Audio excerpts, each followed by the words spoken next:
Hola, mi nombre es Luisa Castro Díaz, estudiante de la Facultad de Derecho de la Corporación Universitaria Antonio José de Sucre.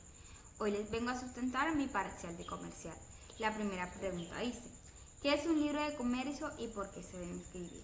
Un libro de comercio son los registros en los que se asientan o se anotan las operaciones que realizan las empresas o el comercio.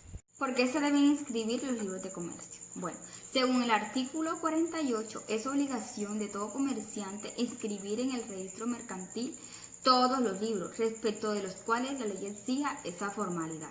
¿Qué libros se inscriben actualmente en la Cámara de Comercio? Según lo establecido en el numeral 7 del artículo 28 del Código de Comercio, se inscriben en el registro mercantil los libros de registros de socios o accionistas y los de actas de asamblea y juntas de socios. Tercera pregunta. Si don Rodrigo Pérez nombra un representante en Cartagena, ¿dónde debe inscribirlo? ¿Sincelejo o Cartagena? Según el artículo 29, numeral 1 del Código de Comercio, los actos, contratos y documentos serán inscritos en la Cámara de Comercio con jurisdicción en el lugar donde fueren celebrados u otorgados. Entonces, el señor Rodrigo debe inscribirlo en Cartagena. Cuarta pregunta. Además del artículo 28 del Código de Comercio, ¿qué otra disposición normativa señala los libros, actos y documentos? Bueno, está el artículo 33 del decreto 2821 de 1974, inciso número 1. Está también el artículo 33 del Código de Comercio y el artículo 53 del Código de Comercio. Enuncia al menos 10 actos que se encuentren por fuera del artículo 28 enunciado. Bueno, está compra de vivienda, compra de vehículo, venta de vehículo, compra de acciones, venta de acciones, alquiler de un inmueble, alquiler de trajes, operaciones bancarias básicas, compra y venta de artículos y servicios de mantenimiento. Pregunta número 5. ¿Está permitido en Colombia llevar libros electrónicos o magnéticos para fines contables? Sí está permitido en Colombia, ya que el artículo 56 modificado del Código de Comercio establece que los libros podrán ser de hojas removibles o formarse por series continuas de tarjetas, siempre que unas y otras estén enumeradas. Pregunta número 6. ¿En qué idioma y bajo qué sistema se lleva la contabilidad en Colombia? Según el artículo 50 del Código de Comercio, la contabilidad solo podrá llevarse en idioma castellano, por el sistema de partida doble en los libros registrados, de manera que suministre una historia clara, completa y fidedigna de los negocios del comerciante. Pregunta número 7. ¿Qué documentos hacen parte de la contabilidad? Bueno, los documentos que hacen parte de la contabilidad son los comprobantes externos y los comprobantes internos. Pregunta número 8. ¿Qué es un inventario y cada cuánto se hace? El inventario es el documento más simple en contabilidad y consiste en una relación detallada, ordenada y valorada de todos los bienes, derechos y deudas de una empresa. ¿Cada cuánto se hace un inventario? Bueno, hay que tener en cuenta que dependiendo las necesidades del negocio, deberá realizarse diaria, semanal o mensualmente. Pregunta número 9. Explique detalladamente qué es un balance general. Un balance general es un resumen súper detallado de lo que tiene una empresa respecto a lo que debe, le deben y le pertenece. Pregunta número 10. Don Rodrigo decidió registrar las operaciones mercantiles de ayer, hoy en la tarde, después de haber registrado las de esta mañana. Explique si existe algún inconveniente jurídico por ello. Si existe un inconveniente jurídico, ya que en el artículo 57 del Código de Comercio, en su numeral 1, dice que en los libros de comercio se prohíbe alterar en los asientos el orden o las fechas de las operaciones a que estos se refieren. Pregunta número 1. Defina, explique la importancia, cómo se llevan y dé un ejemplo de comprobantes de contabilidad. Es un documento que se utiliza para registrar la transacción entre una empresa y una persona que presta un servicio. Importancia. Estos documentos son de vital importancia para mantener un apropiado control de las acciones que se realizan en una compañía o empresas. ¿Cómo se llevan? Bueno, para llevar una contabilidad ordenada, cada recibo de caja debe llevar una numeración consecutiva, así como el nombre y razón social de la empresa RUT.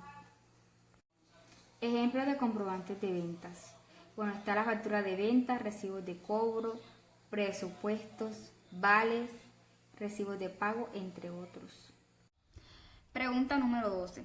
¿Puede don Rodrigo, en calidad de gerente de su empresa, desechar toda la correspondencia por considerarla sin importancia? No, ya que en el artículo 55 del Código de Comercio establece que el comerciante conservará archivados y ordenados los comprobantes de los asientos de sus libros de contabilidad, de manera que en cualquier momento se le soliciten para verificar su exactitud.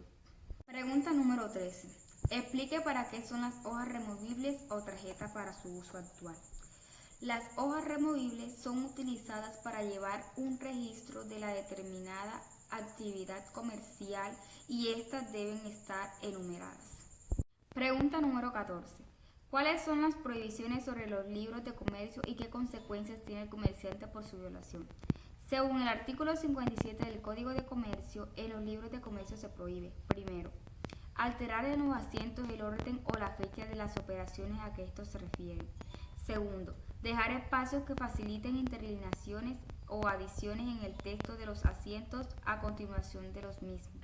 Tercero, hacer interlineaciones, raspaduras o correcciones en los asientos. Cualquier error u omisión se salvará con un nuevo asiento en la fecha en que se advierte.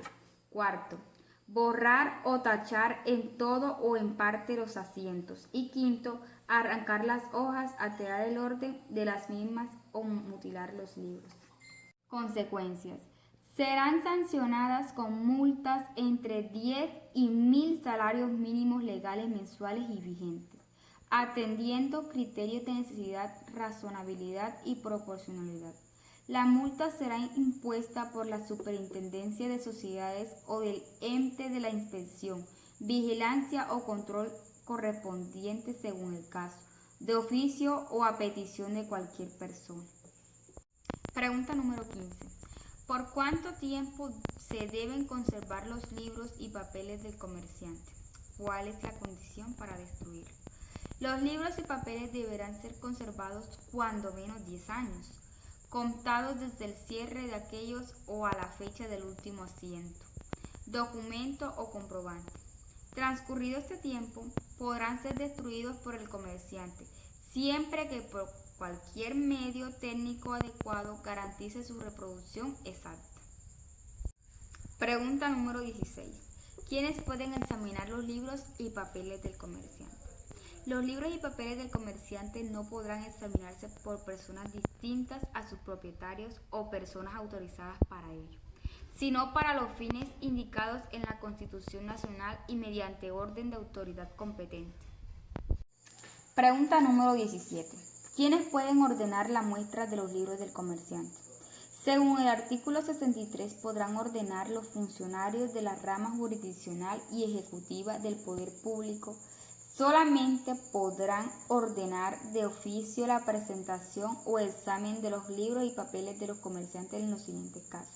Primero, para la tasación de los impuestos a fin de verificar la exactitud de las declaraciones. Segundo, para la vigilancia de los establecimientos de crédito, las sociedades mercantiles y las instituciones de utilidad común. Tercero, en la investigación de delitos conforme a las disposiciones del Código de Procedimiento Penal. Y quinto, en los procesos civiles conforme a las normas del Código de Procedimiento Civil. Pregunta número 18. ¿Cuál es la consecuencia jurídica de que el comerciante no exhiba sus libros si se lo ordena una autoridad? Si el comerciante no presenta los libros y papeles cuya exhibición se decreta, oculta alguno de ellos o impide su examen, se tendrán como probados en su contra los hechos que la otra parte se proponga demostrar, si para esos hechos es admisible la confesión. Quien solicita la exhibición de los libros y papeles de un comerciante se entiende que pone a disposición del juez los propios. Pregunta número 19. Enuncia el valor probatorio los documentos y libros del comerciante. ¿Son plena prueba? Según el artículo 68 del Código de Comercio, los libros y papeles de comercio constituirán plena prueba en las cuestiones mercantiles que los comerciantes debaten entre sí, judicial o extrajudicialmente. En materia civil, aún entre comerciantes, dichos libros y papeles solo tendrán valor contra su propietario, en lo que en ellos conste de manera clara y completa y siempre que su contraparte no lo rechace en lo que le sea desfavorable.